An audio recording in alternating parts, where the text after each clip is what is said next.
Hello there. Some over the camera. Who's this? Who's this, Luke? Who's this mushroom? East London. Stop! Hey? Stop it! Is that Mr. Tony Hatton from Air Force? What, the bass player? Yeah. Yeah. No. No? No, it's another bloke. Really? Looks a bit like him. I wonder if he knows about Satellite 664. Satellite 664, get there. Get on it. Well, Get on it. Enjoy yourself. episodes coming your way. Lots of episodes coming your way. Yeah, man. Next episode, we're going to be talking about our trip to New York. And the recap of the Legacy of the Beast tour. Yeah. We're going to talk about everything. Where have you just been? Barclays Centre. New York City. No, Bristol. McMahon's. Outside McMahon's. They do very good tacos here. Yeah. This is Fish tacos. Oh, man. Kaz and Loopy live from Brooklyn. New York, New York. See you soon. Hi everybody, welcome to this episode 4 of Satellite 664. I'm one of your two co-hosts, Kaz Tagan from the chilly, wintry city of Melbourne, Australia. And as always, I'm joined by Mr. Steve Loopy Newhouse from Romford, Essex. How are you, boss? Hi everybody. All good, mate. All good.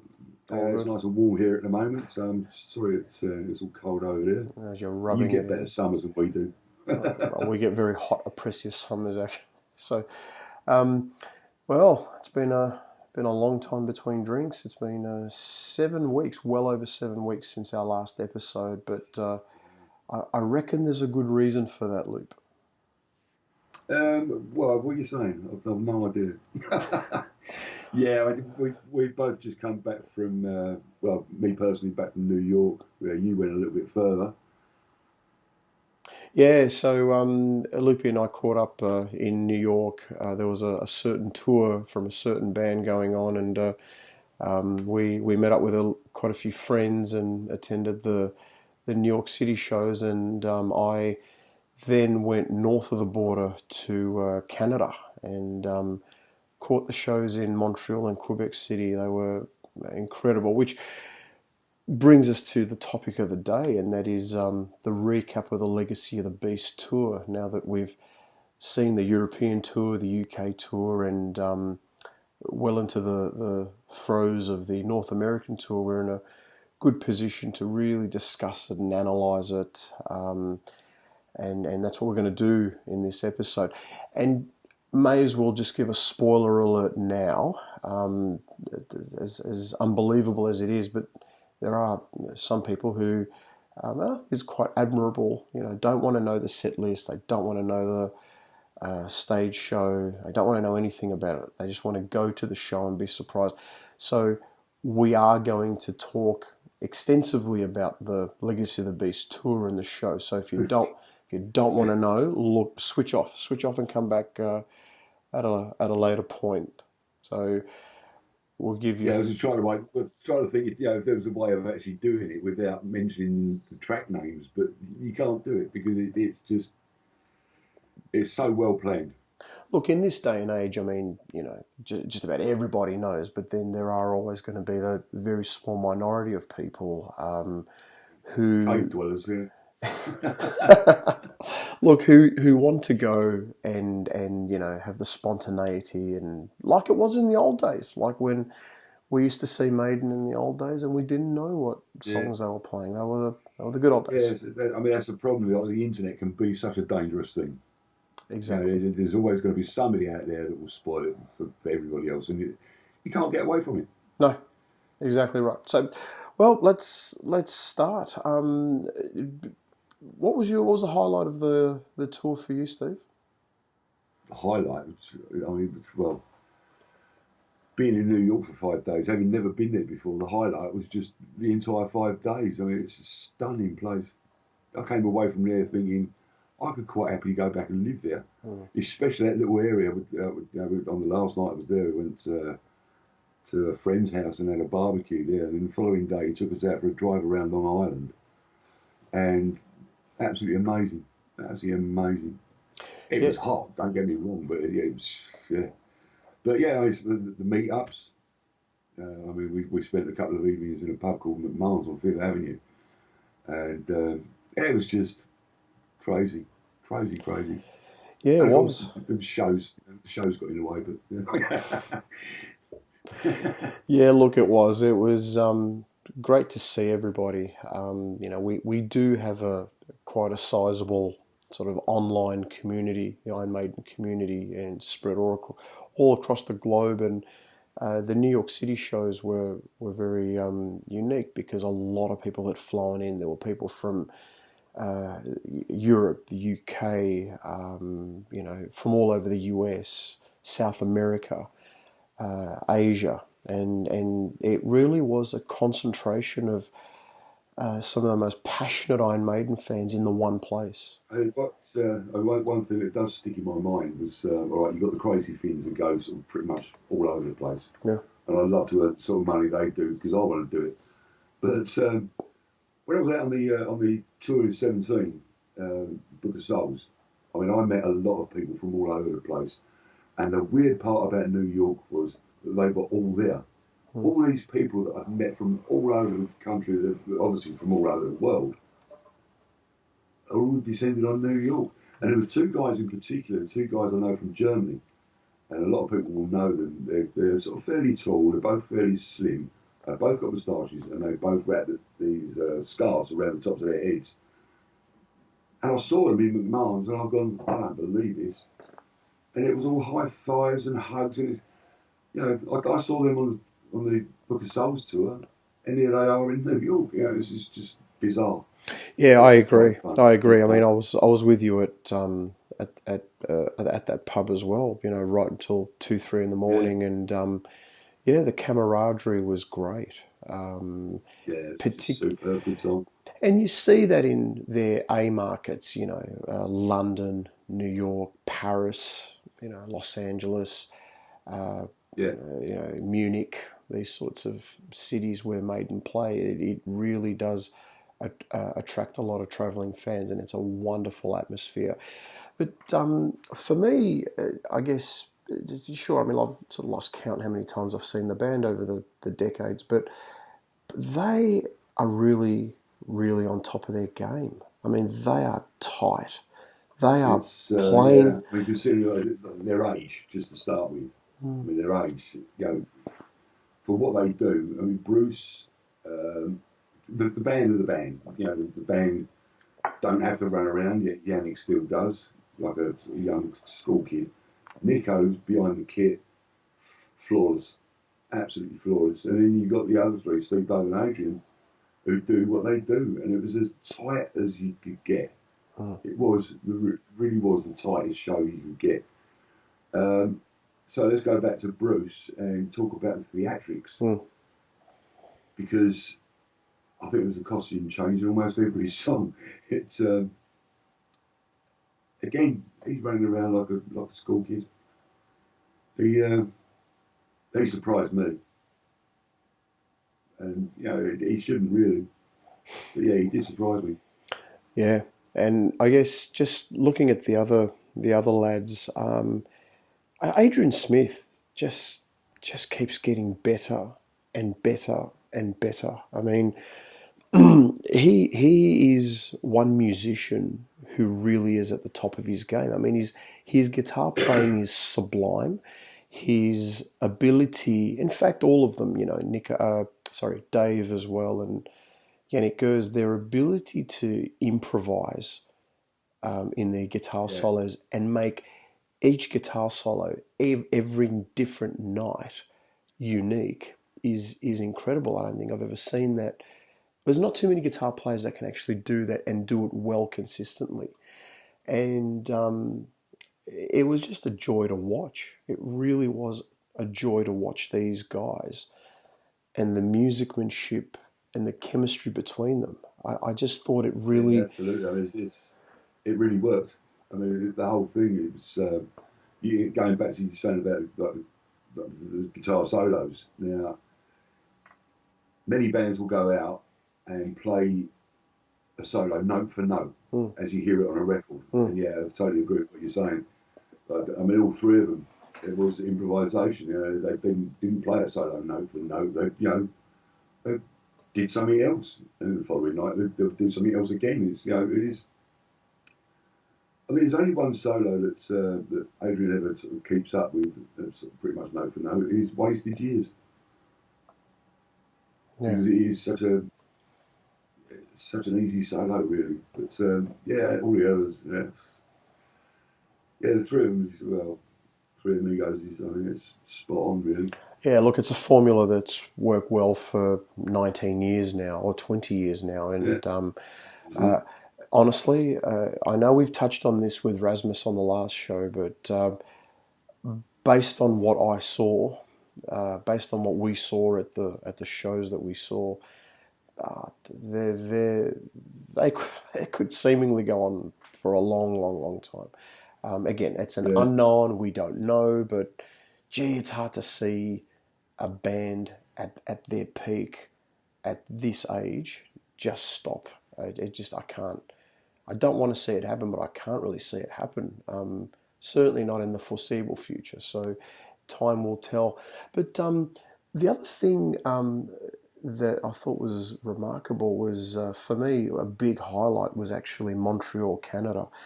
I'd heard about these Canadian audiences. Man, they are wild. They really have a tremendous energy, which is quite infectious. And of the shows that I saw, the crowd in Montreal was just amazing, and that was actually for me anyway, the best show of the tour by far. The band really fed off the energy, and they played out of their skins. And I know that I was just talking to a couple of the crew, the Killer crew. They actually said something interesting. The shows in Quebec City and Montreal, they treat them more as European gigs rather than North American gigs, which I thought was quite an interesting little parallel. Is that because of the French speaking? Yes, absolutely, and well, it's not just more of a linguistic issue. I think it's more of a cultural issue as well. I mean, they obviously are, very French in their attitude, and I guess when you travel to those places, you really do feel like you're in Europe.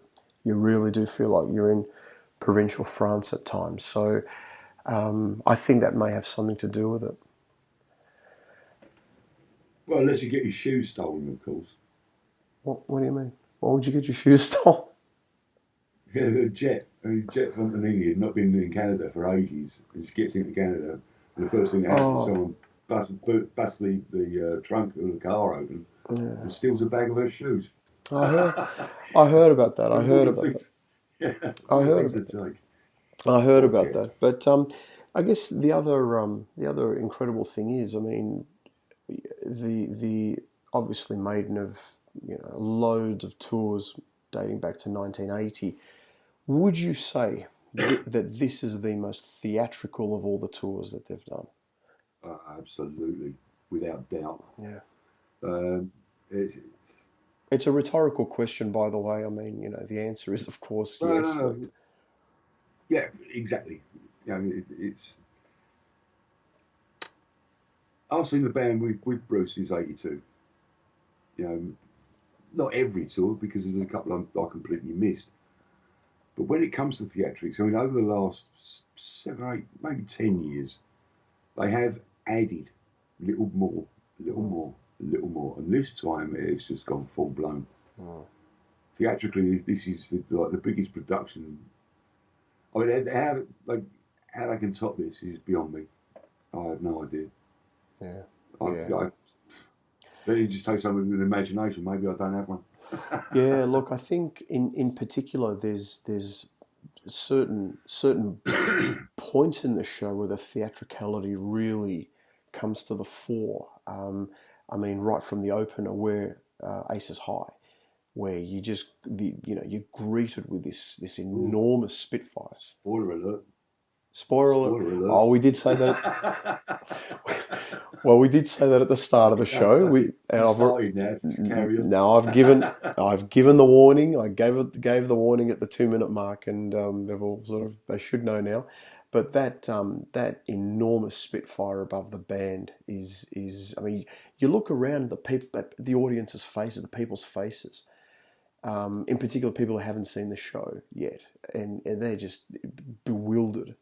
And it continues on almost every song. Where Eagles Dare, you've got this fantastic backdrop of the Bavarian Alps, and those lyrics from 1983, they come to life with that backdrop, Yeah. and it continues on with. And again, I just also like wearing the the white ski jacket. You know, it all adds to it. Yeah. It's goggles and everything else. You know, but, yeah. Yeah, I've Yeah, always, Loopy, you know the soundbite that they use before Where Eagles Dare? Is that from a World War II film? Where's that from? Um, it might just be from the film itself. From Where Eagles Dare? Yeah, Yeah, yeah. yeah, it might be. I'm not sure. I haven't listened to it for a No, while. it's maybe that's homework that we can do and find out. And really, I've I'll get noticed. bloody homework now. Oh God. And we got to do some groundwork, you know. But also too, I've noticed Bruce. Now I know Bruce is really a kind of like a student of Shakespeare. He really does like that Shakespearean approach to performances. It's really quite evident, quite strong in this show, isn't it? I mean, and you see that with Sign of the It's Cross. very, very dark in places. Very dark. Yeah, well, Sign of the Cross is probably for me one of the most poignant highlights of the show. I mean that backdrop with the three crucifixes on Golgotha, and then you've got Eddie holding the cross, and I think on the bottom right panel of that banner of that drape, there's the crusader or the monk being tortured in the Inquisition. Very, very powerful, and Bruce actually brings that to life. You know, he's the hermit with the shroud and carrying the cross. It's probably one of the most outstanding things I've ever seen. Easily one of the most theatrical things I've seen since he wore that falcon mask in 84, 85, or in 85 on the World Slavery Tour. It's really strong, and it engages the audience. So, yeah, to echo what you said, I don't know how they're going to top this. I mean, and we haven't even mentioned Flight of Icarus, performed for the first time since 1986. I mean, I took a mate of mine to the show, and he hadn't seen Maiden in years. And at the end of that song, when the Icarus inflatable just drops, it just collapses, almost like falling from the sky. I mean, I looked over at him, and he was gobsmacked. So they've really gone to town on this production. I think it's incredible. Yeah, totally agree. Yeah. Yeah. So with the set, now let's talk a little bit about the set list. I think this is probably one of the most complete, robust, strongest set lists the band have ever done. And we've certainly mentioned a couple of the songs, but I think one of the real positives of this set list, which makes it such a terrific set list, is the fact that they really do cover all the eras of the band. They cover the very early days, that classical period from 82 to 92, and then there's a really nice nod to the Blaze era with those two songs, and they go into the post reunion era. I think it's sort of one of the better set lists we've seen for a while. Yeah, from start to finish. As you said, they touch on Blaze. They also touch on Diano because they won't drop Iron Maiden from the set. No. It's their set close. No. So yeah, it's there's not much missing. No, and Rod Smallwood's actually chosen this set list, and I guess the rest of the band approved it. But I have to really give credit because I'm a little surprised. I'm a little surprised at that. Well, if that is true, then yeah, good luck to him. No, that is true. Um, That is true. That's yeah, actually now confirmed. And yeah. uh, I guess a cross section of a fan base were calling out for the more deeper cuts. And again, they've dug deep. They've actually dug deep and given us those two gems off Peace of Mind as well as the Blaze era. So I guess on the balance of it, it's a very good set list. I was talking to a couple of, sort of older fans. Was Bruce calls them legacy fans, and they were saying they did mention that they wished the band would play things like Flash of the Blade and the Duelists and Alexander the Great. I mean, yes, look, as an older fan, I would love to hear those songs, but the reality is those songs weren't even played on the original tours. I mean, at this stage of their career, with such a huge catalogue, we're not going to see songs like that ever. So, I mean, I remember having a conversation a few years ago with Adrian, and I said, "Why is it that the band don't play Alfred the Great?" And he said, Alexander "Quite the Great. simply, Alexander the Great." Yeah. My mistake. It's so long since I listened to the bloody thing. um, and he said, quite simply, because I can't remember the solo. Yes. Look, Right. my rebuttal to that though is such an accomplished musician like that. I'm sure he can Yeah, learn the it would solo. take him seconds. Yeah, I think it's more that they don't need to and they don't want to. And I guess it brings me to my next point. The Maiden's audience, really the concert audience, and tell me if you agree with this or not, Steve. That concert audience is probably 85% casual rock fans or casual fans, and quite a few who say for the first or second time seeing Maiden. So I guess the set list is chosen purely from a pragmatic, practical point of view. They have to cater for that majority, and that majority want to hear Trooper, Run to the Hills, Number of the Beast, Yeah, of course. Hallelujah. Yeah. Yeah, All the things you expect to hear on the radio. exactly. And we saw Yeah. it. We saw it together. We saw it from the reaction of the fans. I mean, when those songs were played, the place absolutely erupted. I mean, erupted. I did notice, in fact, I actually took a photo, or two photos, in fact, of the crowd when they started to do For the Greater Good of God.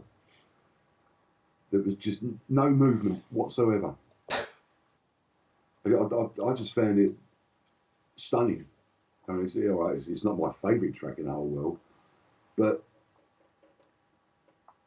the, the, the I don't know, it was just something with the crowd.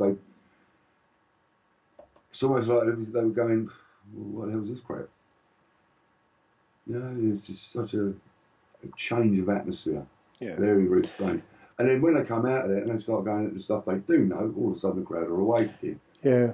Yeah, you saw that. You can't please everybody. It's impossible. No, so I noticed that quite obviously, quite evidently on the UK League of the Tour last year as well as this year.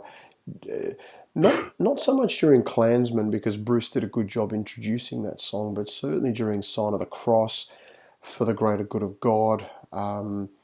There, yeah, people were sitting down. A couple of people having conversations amongst themselves, others playing on their phones. But now Yeah.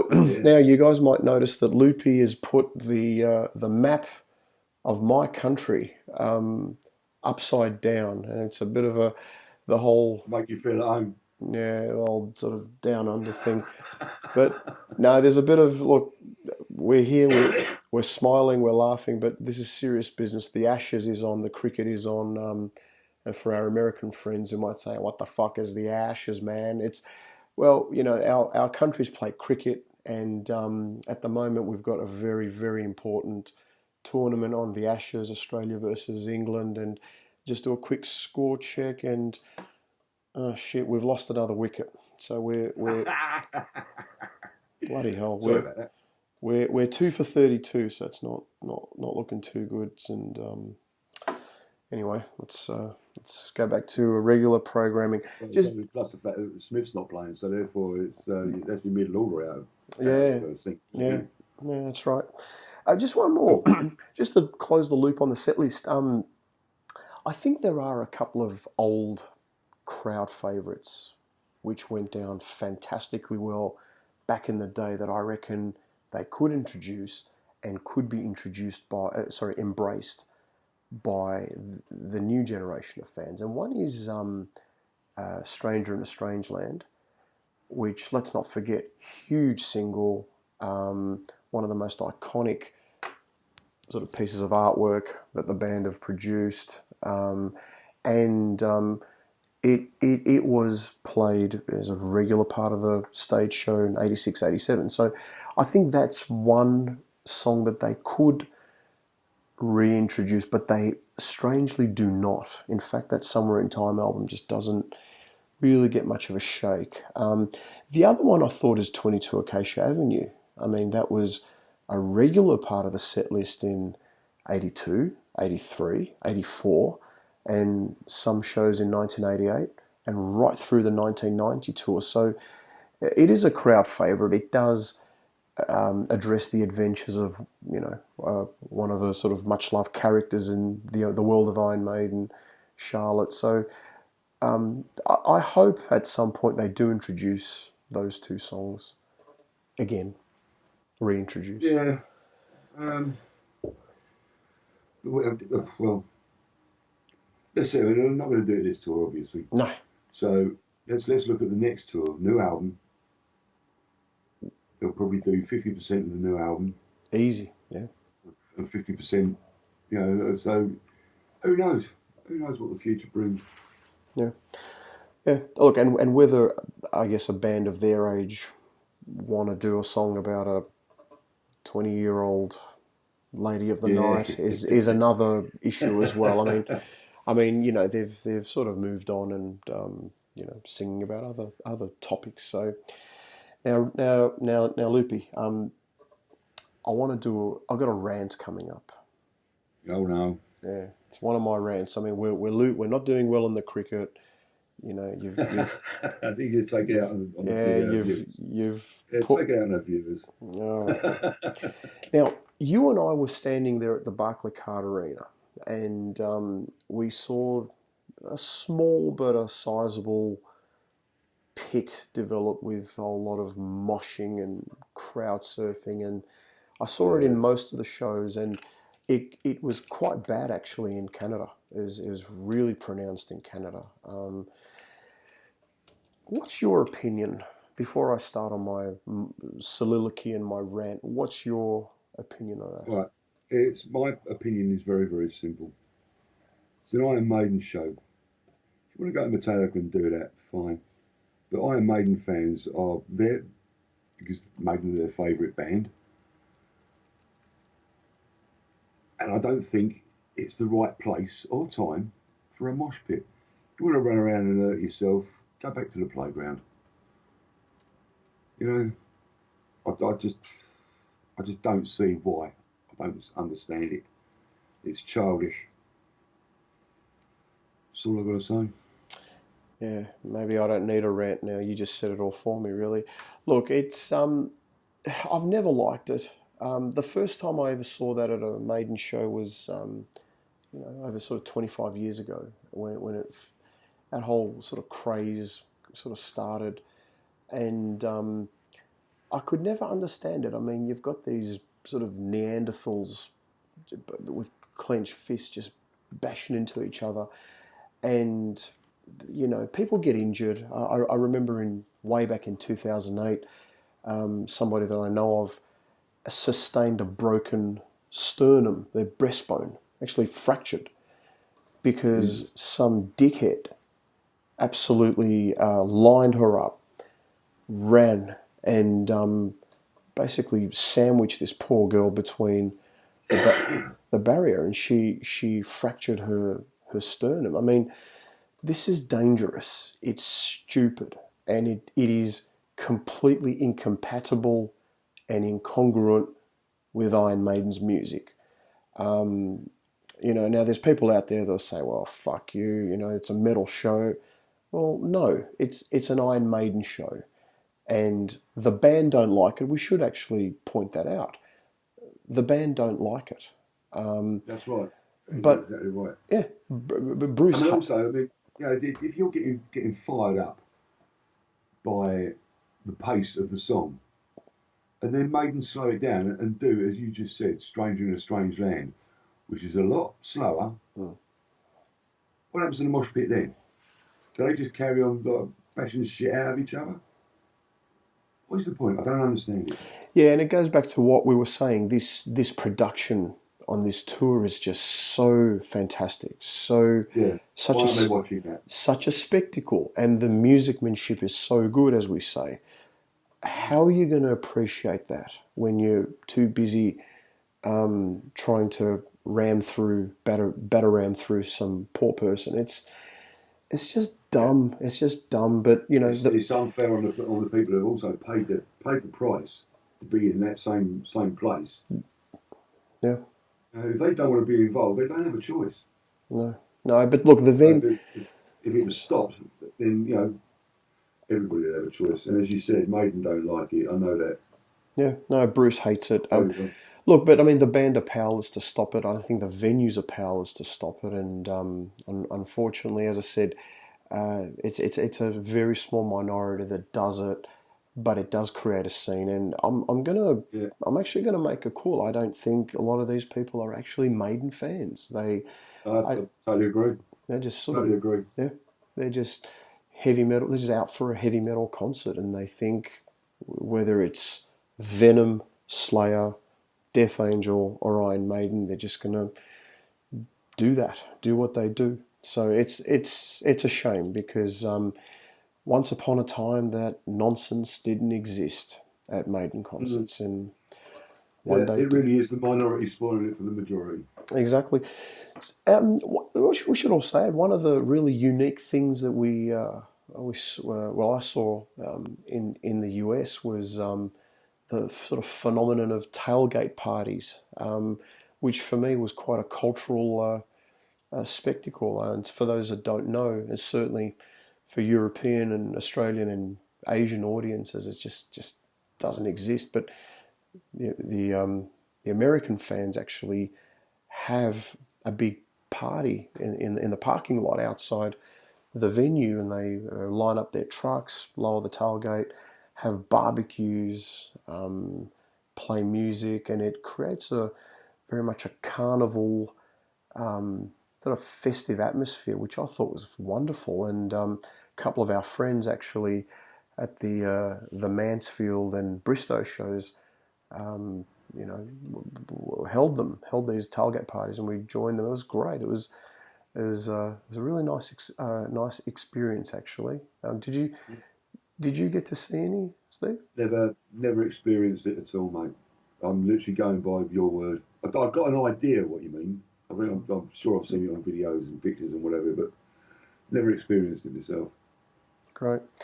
All right, now we've got a new segment to the show. Well, we're not going to call it the question of the week because we don't do this every week. But what about the question of the podcast? Question of the episode. Question of the episode. All right. I can't believe it's episode 4 already. Right, the question is, who listens to what? I mean, I can't believe for a second that everybody here listens to just Iron Maiden. So what else do you listen to? And what we'd like you to do is send your answers, put your comments underneath the video on either YouTube or on Facebook, just to give us a general idea of what you guys actually listen to. Would be interesting. Yeah, I'm personally fascinated by what other Iron Maiden fans are into, because again, as an Iron Maiden community, we are so invested in this band, and we spend so much time talking about the band. We often don't really shed much light on what we listen to. So I'll tell you what. Well, why don't we get the ball rolling? Why don't we set the precedent? Loopy, what do you just listen to Iron Maiden, or do you listen to other bands as well? I like the way you did that. I think I don't know, my taste varies from day to day. Yes, I listen to Maiden. I probably listen to Maiden most nights. But I also tend to listen to bands like It Bites, who are a band from the 80s, a bit of a prog band. I love prog rock. I do love it. Rush are my favourite all-time band. So I tend to Wow. listen to Rush Really? quite, Wow. quite a lot. Yeah. Other bands, Judas Priest, obviously. There's a little bit of Genesis. So it's very broad and wide. Pink Floyd, I couldn't live without Pink Floyd. I saw them 3 or 4 times. In fact, I worked with them 2 or 3 times, Wow. various gigs. Yeah, I can listen to anything, but my favourite band are Rush. I always have been. Wow. What's your favourite Rush album, Loopy? Ooh, Signals. Yeah. Yeah, I mean, main reason being is because the last track, Countdown, is about the shuttle launch, Yes. and they brought that album out.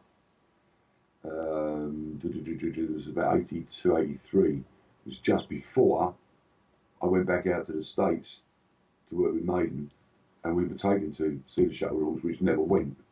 But Countdown off the Signals. Loopy, I know, actually, not a lot of people would know this, but I know you worked back in 83, 82, 83 with Spandau Ballet. Do It you, was 85. 85, I'm sorry. Do you, Yeah. were you into that sort of genre as well, the new romantics in the 80s with Duran Duran and those sorts of bands as well? I not so much the genre, but I did pick up on Duran Duran. They brought out a couple of albums, Rio, Mm. the studio album that followed that, which I cannot remember for the life of me. But um, Was it those two Reflex? albums, Was it Reflex? Reflex was the one of the tracks on it. Oh. I couldn't tell you what the name of Union of the Snake was. Oh God knows, I don't know. Um, but I actually bought the cassette while I was working for Maiden in Jersey. I was getting so fed up listening to the crap I was listening to. I went out and bought the Duran Duran tape. Was this during the Power Slave recording sessions? Sorry, writing Yeah, sessions? yeah, yeah. During the writing session, It's fantastic. yeah. That's fantastic. That's just great. Excellent. So, Yeah. What about you, Kaz? oh yes, okay. So my Spill the beans. Spill the spill the beans. beans. Probably listen to Maiden. Probably listen to Maiden. Look, 85% of the time that I do listen to music, but there are also some other bands that I'm very passionate about. I mean, as you know, and as people who know me well, I'm a huge Kiss fan. I love Kiss. Not Kiss now. I think they're more a crappy tribute band at the moment, but or what they've become.